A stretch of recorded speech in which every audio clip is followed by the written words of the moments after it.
the government prepared for the recovery from the torrential rain. The recovery of livelihoods, recovery of industry, and recovery of infrastructure was listed in this template, and of course you will see a very large difference of the figure itself.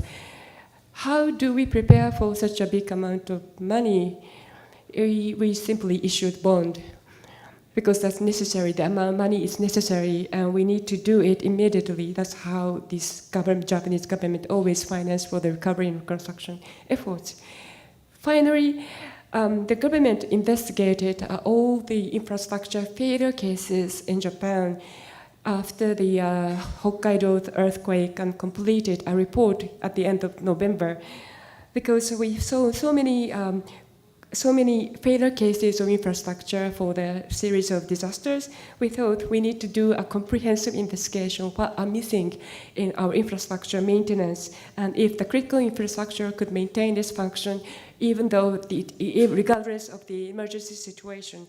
And the government came up with the proposal of 132 failure cases of this infrastructure failure. And then the government decided that we need to do it as soon as possible. So they prepared the program and estimated that it might cost altogether $64 billion. And then that program has to be completed within the 3 years. So it's already, it's because it means 2020 might be maybe the time of the Olympic game. And it's not all the taxpayers' money. We also want to encourage and mobilize private finance to finance those $64 billion, but we are doing it at this moment, and we need to report always back to the parliament so that if any progress has been made as we planned. I will stop here. I couldn't explain how the long-term process of building consensus. I cannot have time to explain the long-term process, but this is just one approach the government is doing that because we need to do now. But on the other hand, a long-term process is going, and it's very interesting to see how the local governments are working with the civil societies as well. Thank you very much.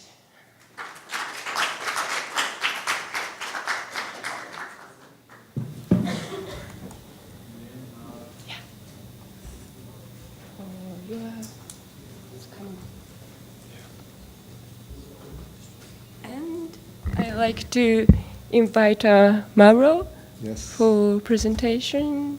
Yes. Thank you. I will try to really summarize my presentation, which is on a specific case, is the Italian Central Italy seismic sequence in 2016. We have a sequence, an earthquake sequence in Central Italy, starting the 24th of August of 2016 with a magnitude 6 earthquake, and continuing for about 5 months. And we had a magnitude 6.5 after two months after the first main shock, and then in January we had 5 magnitude 5 plus earthquakes. And this is the location of, you see, Central Italy 2016-2017 with respect to the other recent earthquakes just in between the Umbria Marche in 1997 and the Abruzzo 2009 earthquake. This is the consequences of the first main shock in Amatrice, total disruption, as you can see, and the macroseismic field, which is 70 kilometers, 30 kilometers wide, with intensity greater than or equal to 7. It's a quite large area. It's a mountainous area. It's a rural area. And so there was important consequences, damage to the infrastructures due to structural damage to bridges and viaducts, but also in tunnels. Almost all the tunnels in the epicentral areas were no more usable, and also because of landslides, because of rockfalls, and also the debris of existing construction in built areas. So there was a damage in this road network. In the area, the road network that was affected had a total length of about 15,000 kilometers, and about 11,000 kilometers were local infrastructure, local transport infrastructures, and while only 600 kilometers were state infrastructure, state roads. So there is a problem of small roads that serve about 1,770 urban centers and villages. So this network is functional for both civil protection operation and for the assistance services. It was impossible to deal with all these problems at the same time, so we had to make a prioritization of the interventions to rehabilitate the road infrastructure.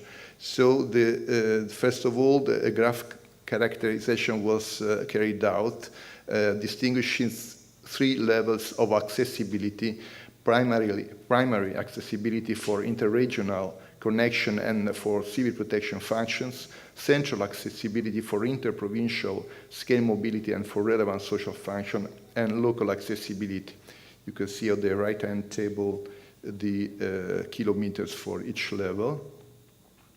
And then there was the classification of the critical issues that occurred in the roads. So 5 classes have been considered, from class A, which refers to interrupted roads because of structural damage or rock falls and so on, fractures and so on. Then there is class B, which includes roads with reduced safety conditions that can be, for which it can be, operability can be guaranteed by introducing limitations on car load, reducing carriageway, and so on and so forth. Class C, where there is not full operability, but they can continue to work in partial security conditions. And then Class D are those to be adapted or improved in terms of functionality and in relation to risk condition. Class C is full operability. So there is a matrix that you can see on the right-hand side of the slides, where 5 categories of intervention are identified according to the level of the road and the category of the intervention, A, B, C, D, and obviously E do not need any interventions.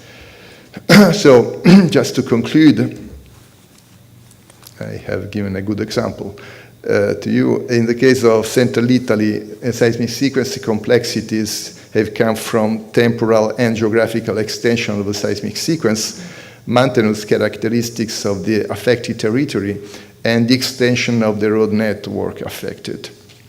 The 814 interventions are being implemented, and the total investment for this rehabilitation, which does not mean reconstruction or build back better, but just recovery of normal living condition, is about 800 million euros.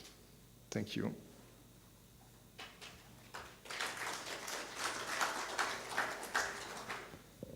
Sorry, thank you very much, Professor. It was very interesting to see how you categorize and prioritize the reconstruction of roads, and I can't agree with you more the importance of the road for future reconstruction.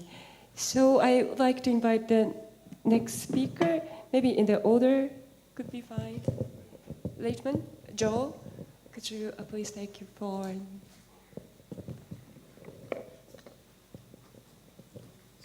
Okay, great. Thank you, Saya-san. Saya-san and I are the co-chairs of the International Recovery Platform, which is a global partnership hosted by the government of Japan that seeks to share knowledge on post-disaster recovery. So it's a pleasure to be here. What I wanted to talk to you about today is sort of the big picture. And I think we all agree that the first best approach is that we try and avoid the impact of disasters by investing in risk reduction. But even if we do our best there, disasters are still going to occur, and there's going to be a need to respond and recover from disasters. So what we want to do in that recovery process is to build in resilience, and as the Sendai framework tells us, to build back better. But in considering building back better, we think that we can do a better job of recovery on 3 different levels. And I'm going to go into the results of a global study that we've done recently covering 140 countries, 90% of the world's population, 95% of its economic production. And to do that, I'm going to skip some slides and basically get into our estimate of the damages that occur after a disaster. The Global Assessment Report tells us that we're on the order of $300 billion a year or so of average annual losses. But as Andrew Mastery said, that's really an inadequate estimate. It's an incomplete estimate. And what we need to do is supplement that and look at what are really the welfare effects, the impacts on people's livelihoods, on economic productivity. And so what we've done in the study of 140 countries is to assess that when you include the welfare effects, we're really talking about over $500 billion a year of average annual losses. So that's the order of magnitude that we're facing in terms of recovery costs. What we think at the World Bank is that we can reduce that impact on people's livelihoods and on economic productivity by up to 1/3 if we find ways of building back stronger, faster, and more inclusively. So I'm going to take us through the options and the impact of doing that. Whoops, that's odd.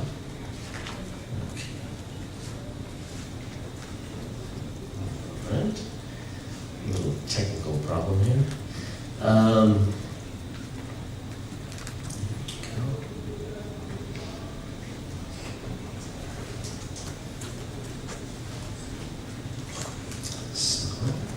Not that one. Okay.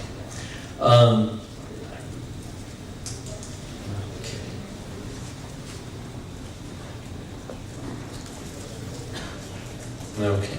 So let's get into first building back stronger. And here we often plan when we build back for 1 in 10-year return events. If we were to strengthen that and prepare for 1 in 50-year events, we think that it would be possible to reduce those average annual losses by about $65 billion globally. And what would it take to build back stronger? Well, we've talked this morning about the importance of building standards, of enforcement, of regulation. So clearly, we need to heighten the level of risk information in building standards and ensure that those standards are truly enforceable and relevant in countries around the world. There's also an opportunity to do better spatial planning.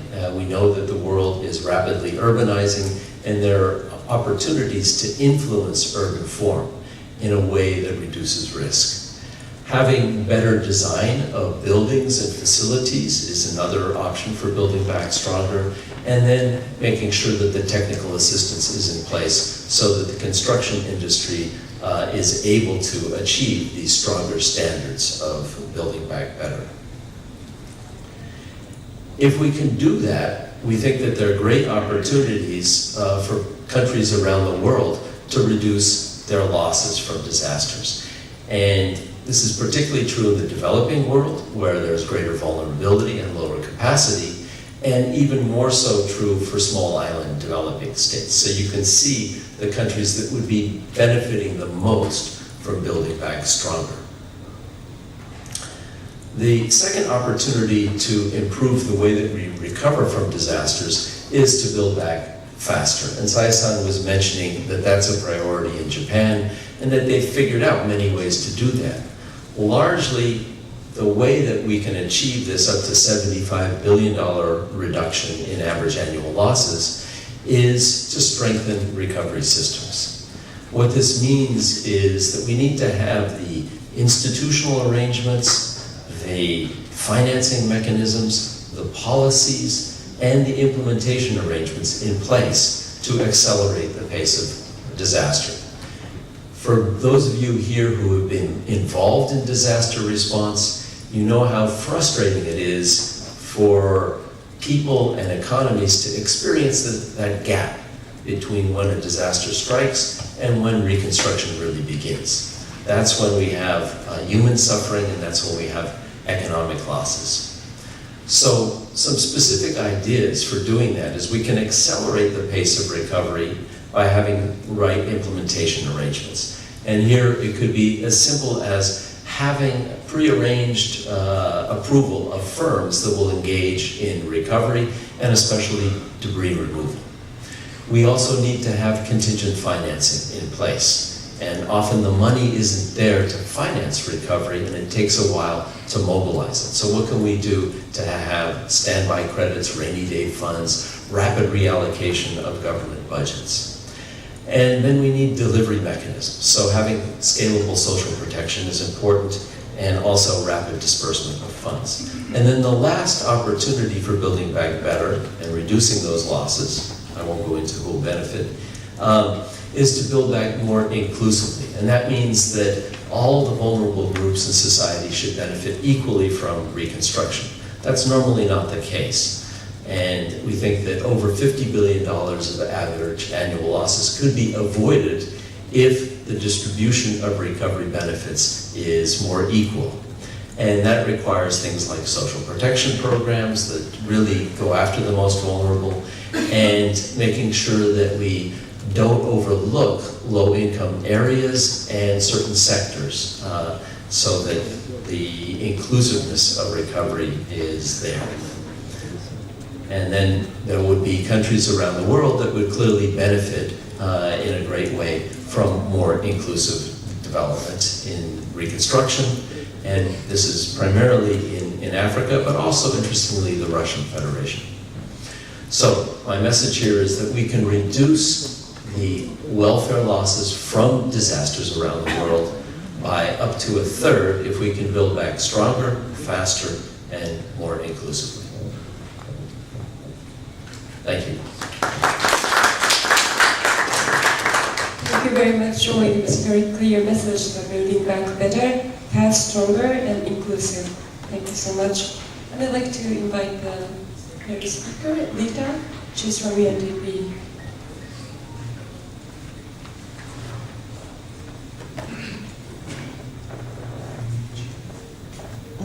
Okay. Well, thank you so much. I think what Joe Leitmann said in his last slide on building back inclusively, and what Andrew Musgrave said this morning in the session just before about local infrastructure. This is where I take, this segues very much into my presentation on focusing on what I call is small-scale infrastructure. As Andrew was speaking about local infrastructure, I was sitting there saying, yes, this is what we must think. This is the thought that we are missing. Basically, when government thinks about infrastructure recovery or infrastructure resilience. And so, therefore, my presentation as someone who works in the UN system would obviously focus on thinking about how can our recovery and reconstruction be focused on local infrastructure, or what I have termed here as small-scale community infrastructure, which benefits people that are left behind. And this is basically the presentation I'm going to make now. So I do not want to go into the definition of it much, which eloquently, as Andrew has said, is these are systems that benefit our local communities, livelihoods, like the small-scale micro power systems, the windmills that we have, the solar power installations that we could have in communities, These are built sometimes by communities, it could be donated by the private sector, it could be also built by the local governments themselves. So these three entities, they invest in what is called local infrastructure. Sometimes they are connected to the larger infrastructure, the larger highways and the big airports, but sometimes they are quite independent from them. So this is the kind of physical infrastructure that we are talking about when I refer to small, medium scale or local infrastructure, as Andrew has very well defined it. So just to go through what it could mean when we call about community infrastructure, it talks about even market sheds, agro-business centers, fish processing plants, rice processing plants, if we are talking about livelihoods of people. It talks about social infrastructure, especially our temples, churches, mosques, and other places of worship where people meet together, that strongly binds them in the event of a disaster before and after. That's the place that they want to restore. In fact, you would be surprised that the first thing that people ask from us when we go for recovery is they say we want to build back our temple or we want to build back our church. That's the common demand when we go back for recovery. Unfortunately, this is the kind of statistics that I'm presenting to you with not much pride. Together with the World Bank, European Union and national governments, the UN system does what is called the post-disaster needs assessment. We do it for almost every large-scale disaster. If you look at the statistics, and I'm presenting one from India which we did recently, the post-disaster needs assessment, the total damage and loss was $3.8 billion, out of which 195 was for infrastructure damage. Those are typical core sectors that we call water and sanitation, transport, roads. In transport it was road basically. This is a gross misrepresentation, underrepresentation I would say, as Joe said, because we do the assessment in a very short period of time, and within that short period of time, whatever data is available, we try to plug in the data and assess the damages and losses. So when we went to Kerala to do the assessment, we did not have time to do the waterways, the rail transport. So that was left out. We did not do Cochin Airport. As all of you know, Cochin Airport was down for nearly 15 days. So the damage and loss to Cochin Airport was not estimated. So you can imagine that would probably triple the amount that is written here if you take into account every infrastructure damage. But what point I don't want to make about what we did not cover generally in most disasters. The reality is that when we assess infrastructure damage in disasters, we tend to leave out anything that is not registered within the government departments. So if it is the Ministry of Transport has roads, we only get the A-class, B-class, C-class roads as it is classified in India, and in other countries they have other classifications. Some of them are district roads, but nothing at the village level or nothing at the local community level, the local town level. So municipality maintained roads and things like that almost or never come into our assessment figures. And so, except for Nepal earthquake, where there was a separate assessment done only for community infrastructure, no other assessment included what we call small-scale infrastructure. So you can imagine the scale of the problem that is left aside. If it is not there in your assessment, it doesn't show up in your recovery plan, right? So if you present the figures, when you are presenting the figures of damages and losses to the government, if you are not able to assess this asset that was there built by the community or the local government, the government does not take that into account and there is no money allocated towards its recovery. So what happens then?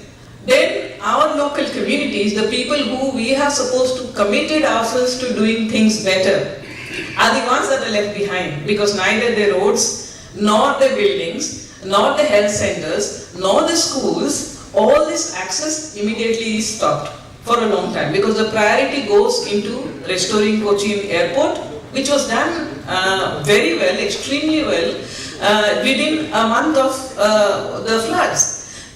So also the national highways that connects and brings in the business. But the connection down to the village level is often neglected, and that is where we realize reconstruction has taken place in many sectors of the economy, but recovery never takes place for some people. So they are permanently suffering because recovery never reaches them because their local road, their local church, the local school and the local livelihoods or market center is never repaired and is left to them to do it. So what is the challenge that we face?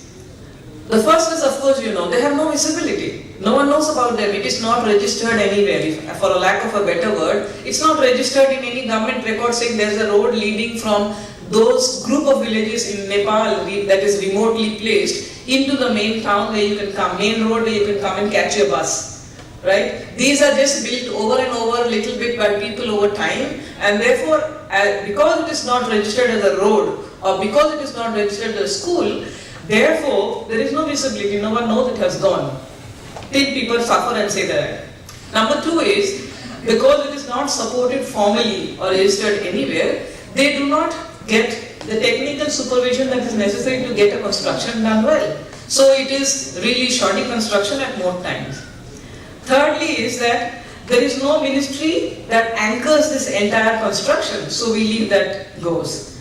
The last point, and I want to make it quickly, is that there is no existing databases about what kind of infrastructure exists in the community unless a very good disaster risk management plan has taken place at the local level.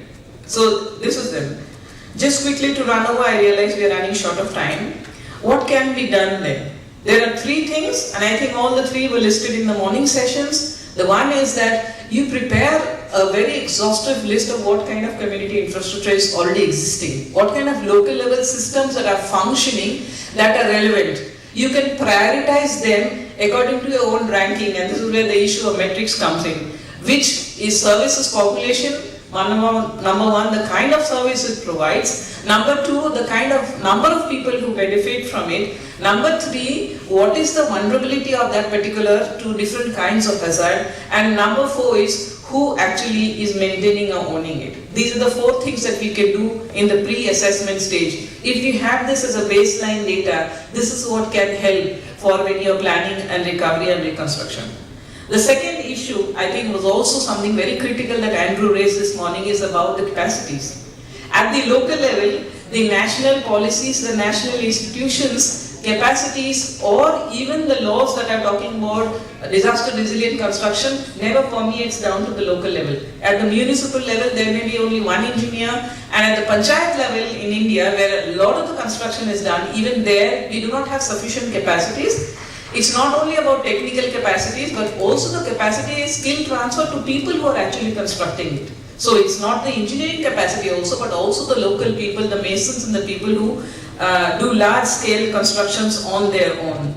And the third is, of course, the commitment to make it in the political realm an important issue, to make sure that they prioritize at the same time recovery of people who can be affected the most, that is the people who are marginalized and who are the most vulnerable. I think I've covered most of this point. The one point that I want to talk about is the last 2-3 points here. One is linking these kind of small infrastructure to larger infrastructure. So this network, building the network a little better so it is interconnected. So when one gets damaged, the visibility also goes to the other, and as a result of it, they can be repaired at the same time. The second one is you make incremental improvements. It cannot happen at one go, but I guess, at 1 year you can do a little bit of improvement, and the second year you can retrofit it, and the third year you actually strengthen it to the standard. So there should be incremental improvements. The third part is, of course, regular maintenance and also supervision. And the fourth is also the point about establishing a partnership. That means once an asset is constructed, it could be handed over either to a community or a private sector or a certain entity who is responsible for nurturing the capacities, making sure maintenance is done and the skill is transferred to local people. What are the benefits of this? One is that it has equal opportunity. When communities participate, it gives them an opportunity to be a part of the recovery, not as beneficiaries, but as someone who takes decision as well. It builds skills, and then it makes them more responsible for their assets and resources. So due to the time, I think I will stop here. Thank you for your attention. Thank you, Rita. for collaboration. I think I will strongly support your presentation about the strong approach, and in particular for the community levels. Thank you. I think we have a fourth speaker today, Rita? No. Diane from, sorry, thank you. I think.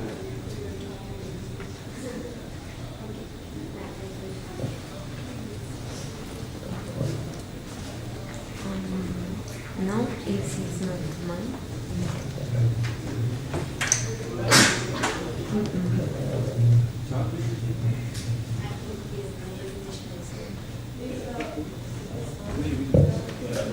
So maybe, sorry to just chatting. Can you do that?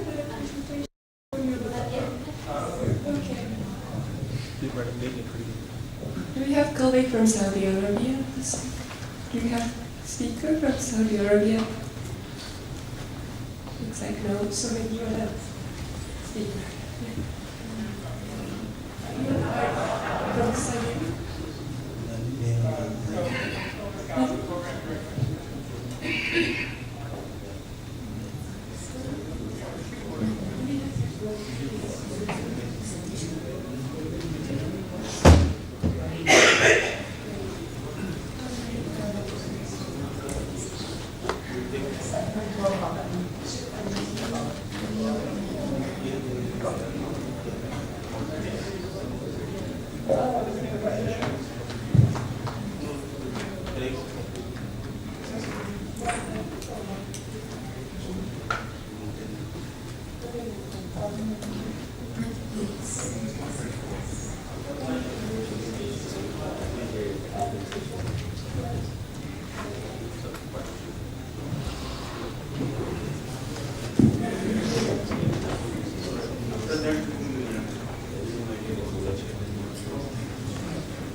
Thank you for the opportunity. I'm from National Center of Disaster Protection. I try to be quick as please. In Mexico, disasters at a small scale are measured by the National Center of Communication and first attended by the local authorities of civil protection. To improve the reporting of disasters and therefore reducing the disaster risk, it is important to include all sectors, including communities and local authorities. At the SINAPRED, National Center of Disaster Prevention, the impact of a disaster is measured according to its social and economic impacts. The biggest problems are found in populations living under marginal conditions. How to identify critical infrastructure? First, analyze the state of emergency of disaster, prioritize measures and funds to address the emergency, provide institutional programs, funding and resources for assistance, recovery and reconstruction efforts, monitor compliance with the agreed upon action and follow up on the emergency or disaster situation, maintain communication with the media and the general public through official newsletters. How can we resolve the conflict between providing essential services quickly and rebuild it better? Mexico has the DN3E and Marina plans, both operated by the armed force, which bring essential attention to affected populations in a disaster. They help to keep people safe and far from the risk area, along with first aid to the affected population. How can countries make coherent disaster financing strategies to ensure that liquid funds are available at the appropriate levels of government? The Natural Disaster Fund, funding, is a financial program which integrates the competencies, responsibilities and needs of the various levels of government to support the states of the Mexican Republic in the care and recovery of the effects produced by a natural phenomenon.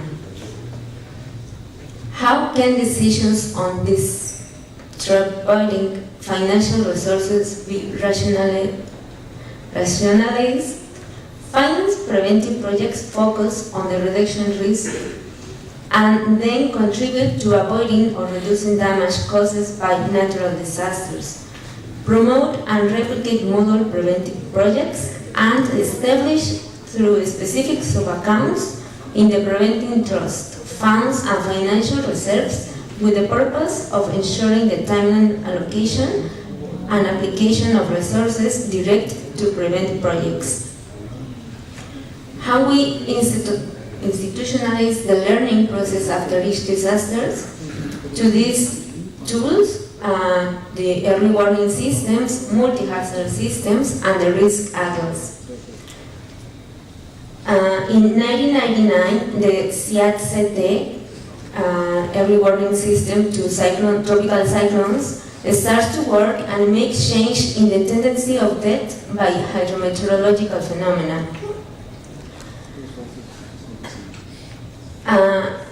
The percentage, the 90% of damage of the loss since 1991 has been due to hydrometeorological phenomena. This is an examples of SENAPRED has to inform the population. There are infographics, early warning systems, atlas, seismic alert. This new government wants to transform the national civil protection to assist to a disaster risk reduction system.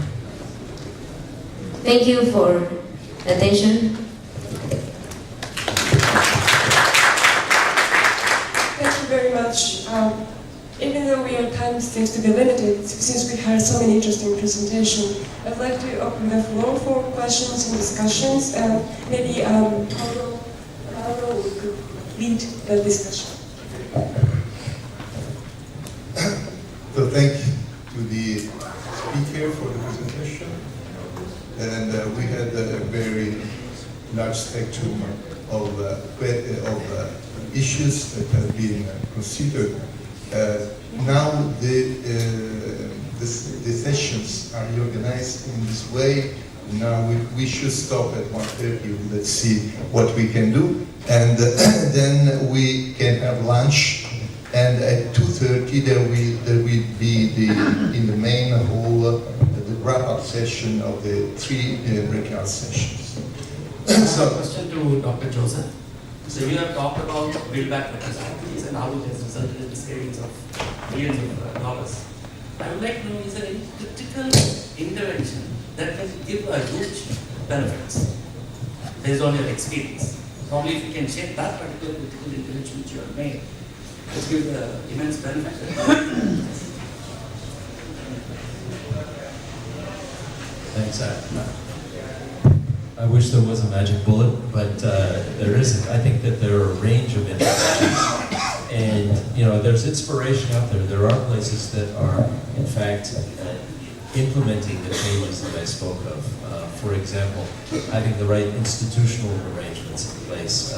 I think Indonesia is a good example of that, where down to the district level, they have disaster management agencies that are coordinating the response once a disaster strikes. In terms of financing, you have good examples in the case of Mexico with Fonden, in the case of Japan, and in terms of implementation arrangements, you have very good examples of being able to reach out to the remote affected communities that Rita had mentioned. In the case of Ethiopia, where they have a scalable social protection safety net, and they can anticipate, for example, a slow onset disasters and drought, and start pumping money into communities that are going to be hit by droughts so they're better prepared. So I think that across the world we do have good examples, and I'm sure in India there are many, many examples of how recovery systems have been strengthened so that we're better able to respond than in the past. And just next door in Bangladesh, we know that the deaths and damage from monsoons has been radically reduced through preparedness. And I think it's that preparedness that will allow us to strengthen systems and respond to the disasters of the future. Well, there are many questions. So, yeah, okay. Thank you for all the presentations. My question is actually to almost all the speakers. If you could reflect back on all the experiences that you had and how a CDRI, a Coalition for Disaster Resilient Infrastructure, what role can that play in these various contexts in terms of financing, in terms of small-scale infrastructure, in terms of knowledge? So what do you think the utility of this CDRI could be?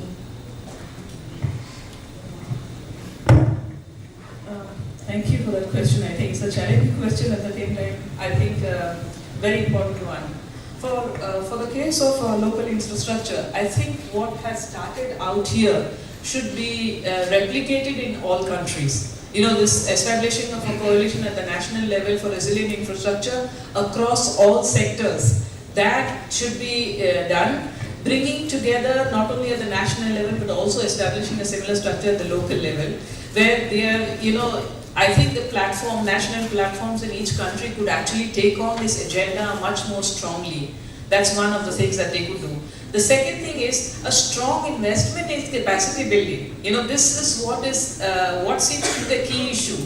Capacity building, not only in the system that Joe was talking about, of how quickly we can actually contract local NGOs or local communities to reconstruct, but also the training for doing so. You know, it's about setting up the system for implementation, but also the capacity and training for doing so. This could be one of the key agendas, you know, because the aspect of being able to implement challenges, implementing time challenges, because we don't have the systems in place from before. And the third thing that we can talk about is what Andrew mentioned is resilience standards. Every country has difference in what we call resilience standards. And I do believe it is always dictated by our local economy and the local standard. Everybody cannot have a same metrics for what we call resilience. So adapt a global resilience standard to local context. And that one has to be disseminated in such a manner that local people will demand that there has to be this kind of standard in construction of our houses, in construction of our roads, in construction of our bridges, because what we see now is a very haphazard construction, where we hear in countries like India as well, where bridges are collapsing and tragedies happen on a daily scale. And I think that public awareness is something that we have not been able to achieve, even if we have reached so far in building policies and institutions. And I think that's one of the things that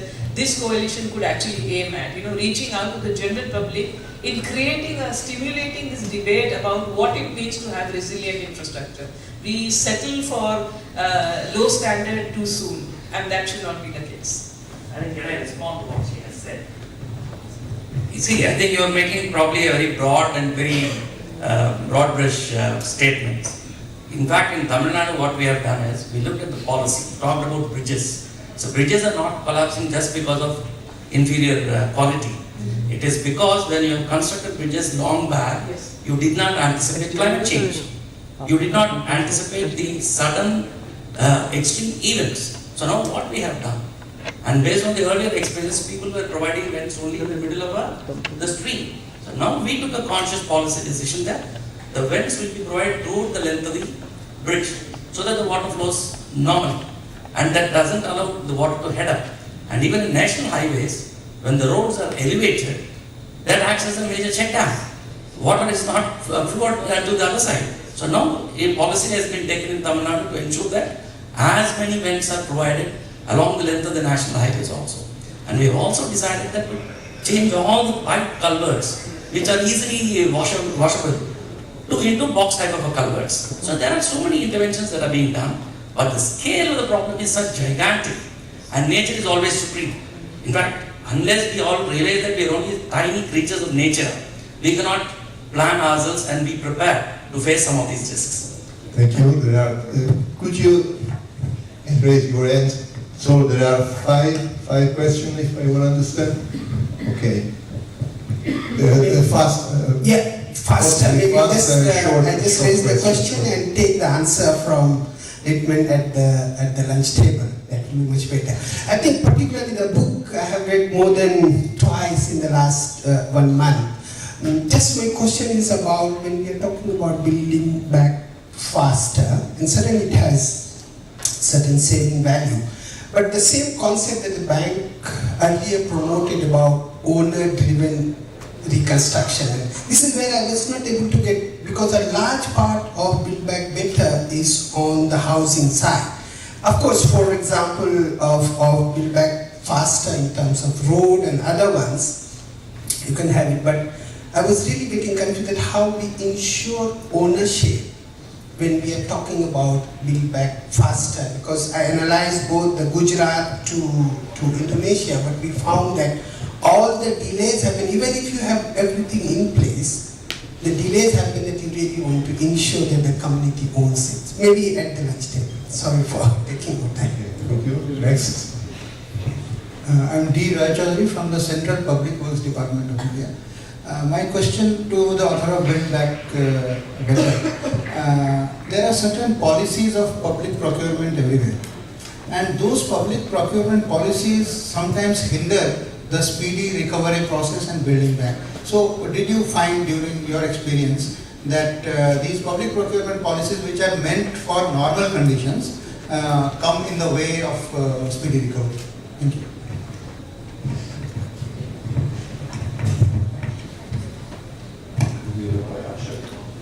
My name is Sun from South Korea. I have a question for Japan and Italy for each. The Japanese government, you said Japanese government issued bond to finance the recovery cost. Which government issued bond, like central government or local central government? Okay, got it. And then I have a question for Italy. The South Korea has a regulatory measure for critical infrastructure. One is that the government designate the key infrastructure such as energy, logistic facilities and airport facilities, and have those infrastructure built with earthquake resistance design. Does the Italy have the similar program, or and if it does, which infrastructure do you mandate to have those designed? Thank you. So we continue with the questions. I'm K.K. Miglani, I'm from Denmark. My question is to Rita Missal. See, when we are talking of the damages in the villages, why don't we make it mandatory whenever anything happens that assessment is done for the villages so that they get the right money? Thank you. Okay, thank you. I'm from Indonesia. Actually, I didn't have any question, but I would like to share some issue that rise in my country. As we grow, my country is very prone to disaster. Annually, more than 2,500 accidents occur in my country annually. Combination of small and large disaster. But talking about the recovery planning, sounds important. Not that being developed in the recovery process in case of Indonesia conditions. As I mentioned, Professor Jim Hall mentioned this morning, we all agree for infrastructure recovery. Our consideration not only for both physical and social economy only. Ecological aspect should be included in new issue in Indonesia and become an effective approach, we think, to make a better and sustainable recovery process. Second issue is for developing recovery planning, we always pay attention for local politics and community involvement. Like before our presentation, our speakers mentioned about the community involvement also, but we would like to emphasize also the local politics to reduce the friction and to speed up the recovery process, because in our country is with the decentralized system, so approached by local politics and local community is very important to speed up the process, recovery planning and process also. And the other points to speed up the recovery process is coordination and collaboration between the task force and function in preparing recovery plans. In the success key to build better, and our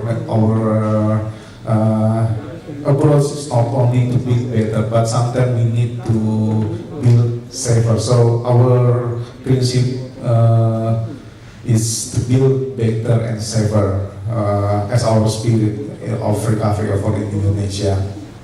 And also the one point our experience based on the last earthquake and evacuation in Central Sulawesi, so we need to put the recovery effort should also be a momentum for the evaluate and change the spatial planning, and we need to review spatial planning as so sometimes spatial planning is not related again with the current disaster effort. So that's only sharing from our experience.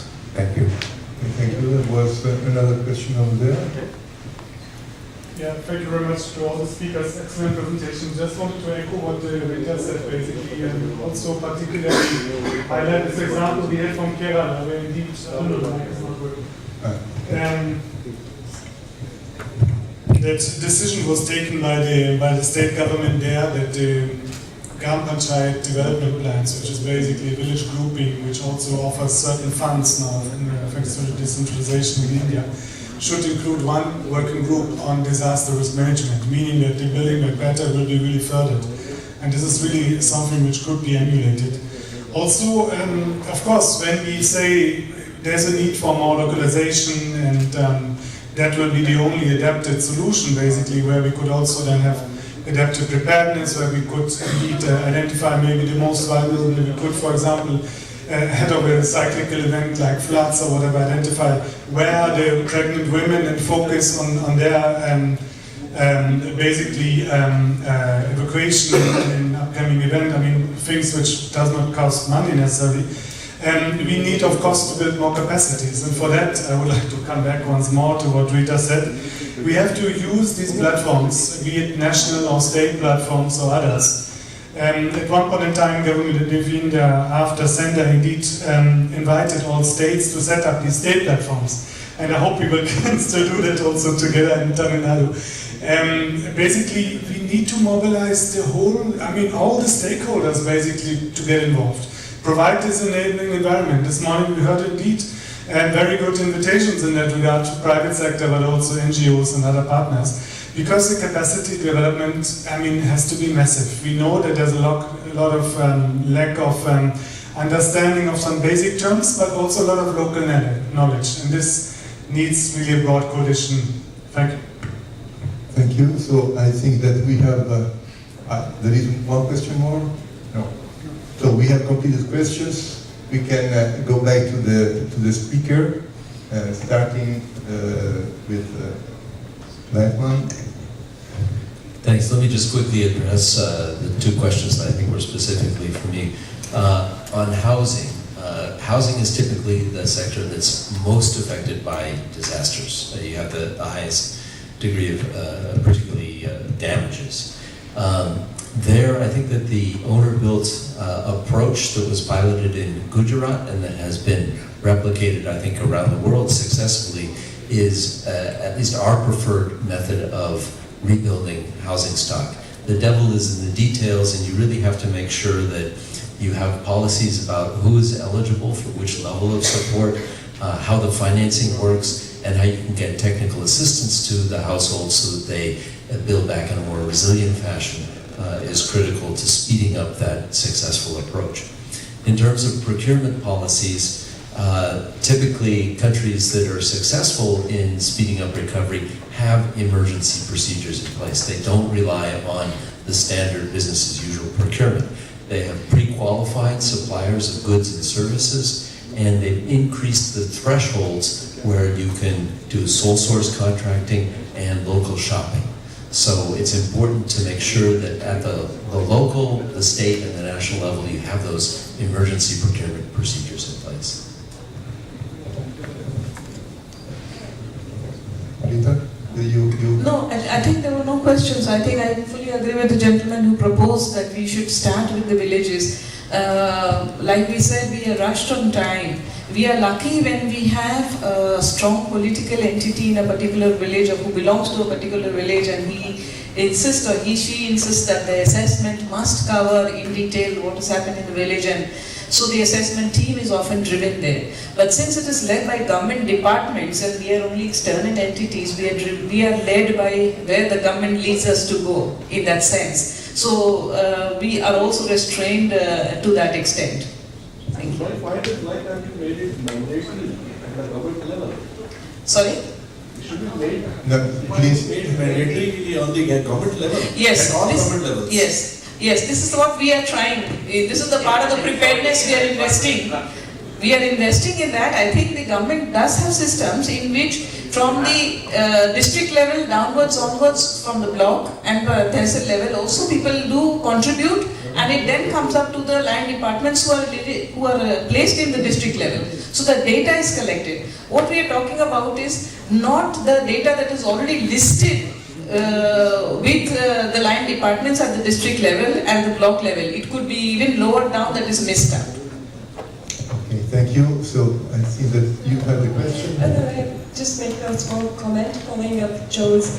It's about the emergency procurement system. Of course, Japan also utilizes emergency procurement system, but you need to be very careful. Sometimes, many cases, bid rigging will occur because people would expect it was an emergency, so they can skip several processes, and then in the processes of skipping bid rigging or some things would occur. It is very disappointing because the government prepared the recovery fund at our own effort, and then the money was spent for road wheeling. That is something that we need to avoid. And transparency, accountability must be also secured.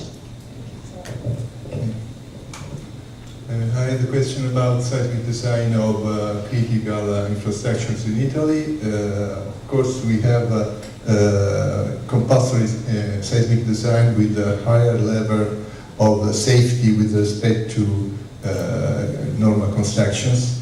Of course, this is okay for new infrastructures. The problem is that we have large amount of infrastructures that were built 15, 20, 40, and even hundreds years ago, and this is the main problem of vulnerability. So there's no problem for modern airport, for modern port, not in general problems, but there are problems for existing old infrastructure that also are subject to the deterioration because of many ambient agents like reinforced concrete structures.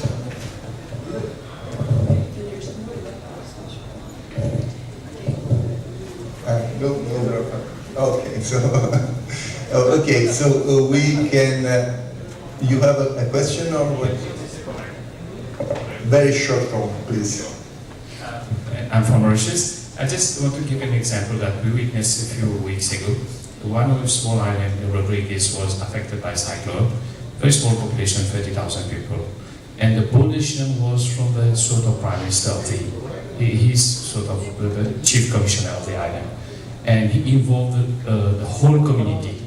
So it is a community-based disaster recovery. And the whole population was involved in the recovery process, and within 1 week, the island was back to normal, without much intervention in terms of resource mobilization or external mobilization. I think this is something that we have to promote. Thank you. Thank you very much. I think there are extremely good examples in small island nations, because even recently in British Virgin Islands, after Hurricane Sigma and Maria, the government was able to actually bring around the community to discuss the new policy for recovery there. You know, they had consultations, rounds and rounds of consultation. The challenge in a large country like India is that we have to go through several levels to reach down to that, you know. So where in BVI, 60,000 population, all of them get together in 2 rounds, so 30,000 population, they can easily do it. In countries like Indonesia, India and Nepal, I think the issue can be a little bit different. But these kind of examples do. I mean, Australia did it, so I'm sure we can do it. Yeah. Queensland did it very well for the earthquake recovery. Maybe one of the was the resources were all available at no cost, and the other advantage was for them is they were remote, and they could not expect any external intervention. So they said, okay, we take ownership of the recovery program, and they did well. They recovered 90% of the electricity supply, 100% of solid waste collection. Everything was done within a week, and I never was back to normal. I think that was not planned, that it was a bold decision taken on the spot anytime. Thank you. So I think that we can conclude now. There is a small change of program. There will be no wrap-up session at 2:30, so the program will start regularly as scheduled. I want to thank all of you, and especially the speakers. They gave us an important panorama of the questions with a special focus on local infrastructure, on communities, on the importance of capacity building, and on the other hand, the question of the build back better, stronger, faster, and more inclusive. And it seems that also the problem that was described by Setsuko about the importance of making programs, fast programs, and with the BBB concept inside. So please, Setsuko. Thank you. I think the wrap-up could be the same. I think the build back better should be the principle of recovery and reconstruction, but with a focus on the well-being, inclusive way, mobilize everyone, take the local context into consideration and the ownership. And I think this is a very interesting topic to discuss, in particular focusing on the infrastructure. And I want to congratulate the government of India that maybe the importance of coalition of critical infrastructure was mentioned several times, and I think it is also a very nice exercise to pursue the build back better infrastructure. Thank you very much and we can move up for lunch. Thank you for your participation.